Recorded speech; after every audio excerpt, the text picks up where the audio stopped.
it's like when a few thousand people come to town for the Art Expo or the Guilford Fair? Now multiply that congestion by a factor of 3 or 4. That's what traffic on Route 1 could be like every day of the year if a big box store were built on top of the rock pile at exit 57. The average Costco warehouse attracts a mind-boggling 1.5 million customers a year.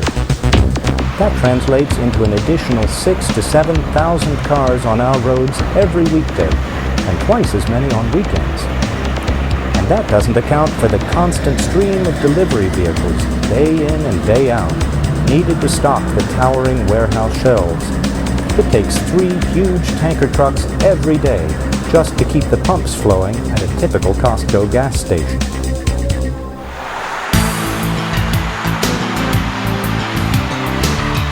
How would all those cars and trucks get to Guilford? The traffic consultants hired by Costco would have us believe that most would use Interstate 95. Never mind that it's already gridlocked on summer weekends.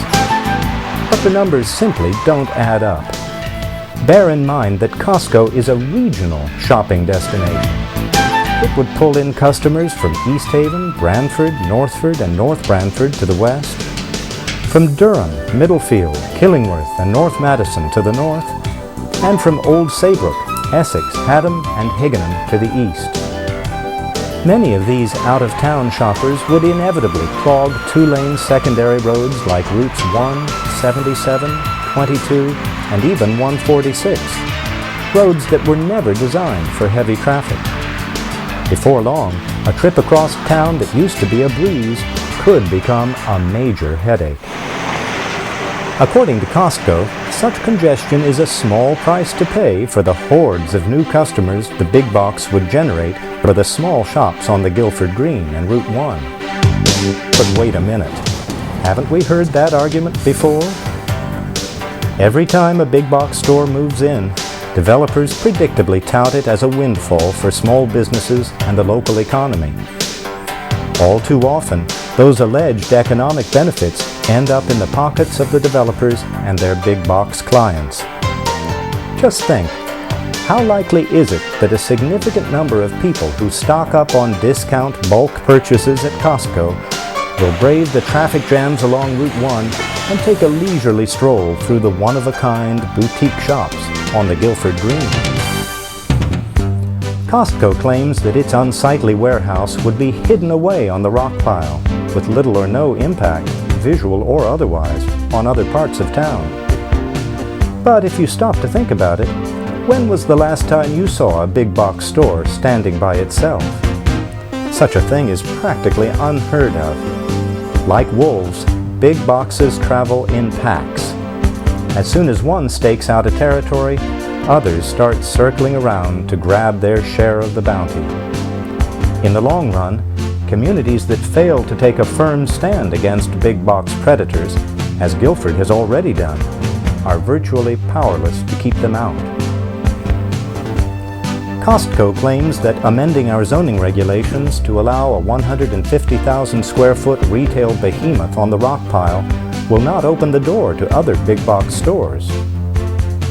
It's true that the rock pile is in a special commercial zone, and that any proposals for other big boxes along Route 1 would have to be approved separately. But don't let Costco's apologists pull the wool over your eyes.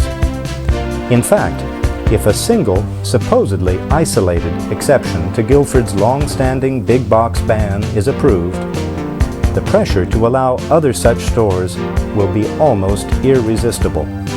Property owners elsewhere along Route 1 will be contacted by other developers, whose lawyers will be able to argue that their big box clients are being discriminated against if their applications are denied.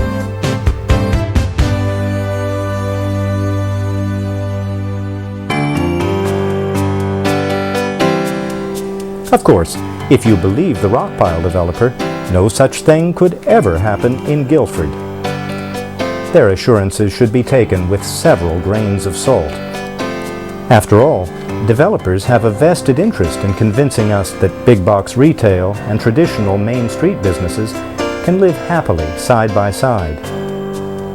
Too often, however, their claims are not merely misleading, but dead wrong.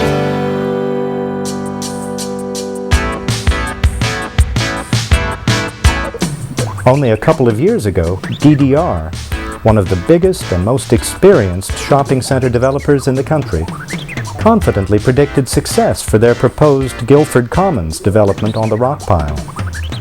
They conveniently ignored the fact that many of their marquee tenants were already drowning in red ink and trying to wriggle out of their existing leases. As of now, all the developer has to show for this ill-timed scheme is a vacant lot. So you might expect that they would have spent the last 6 months coming up with a new plan consistent with the existing zoning regulations for the Rockpile.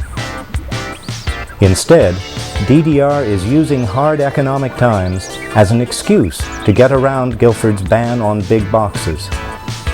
Costco has launched a slick PR campaign to persuade residents that changing our ground rules to suit their game plan would benefit everyone, the town, the retailer, and the developer.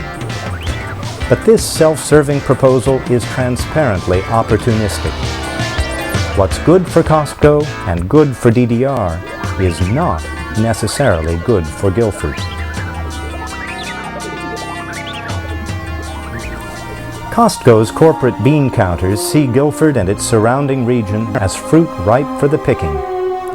This explains why they are determined to barge in, despite clearly written zoning regulations that have been in place for a decade, and despite widespread and growing public opposition to their plans.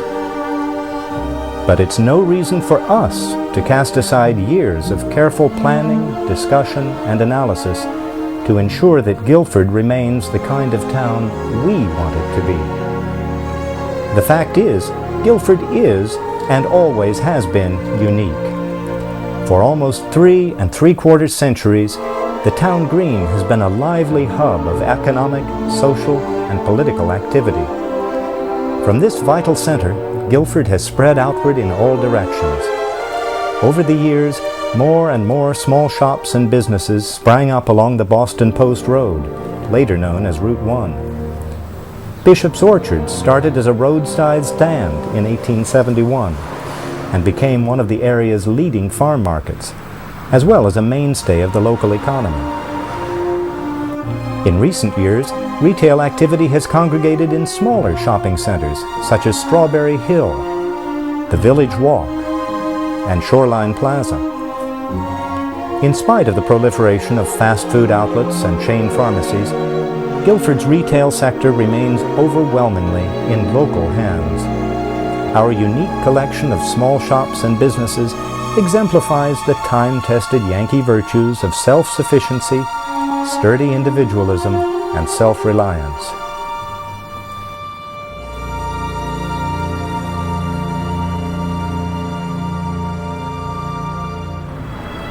Thanks to our far-sighted planning, we don't have to go to Kennebunkport, Savannah, or Santa Fe to visit a town that has distinctive character and traditions. We can stay at home and enjoy the quality of life that makes Guilford one of the most desirable places in New England to live, work, and do business. We can, and must, continue to encourage economic development that builds on that uniqueness.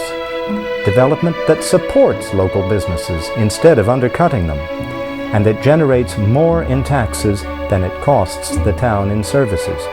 Do we really want to run the risk of killing the goose that laid the golden egg? Of letting big box development turn Guilford into another Orange or Milford? It could happen here, and it almost certainly will, unless we, the citizens, show that we are determined to keep Guilford a big box free zone.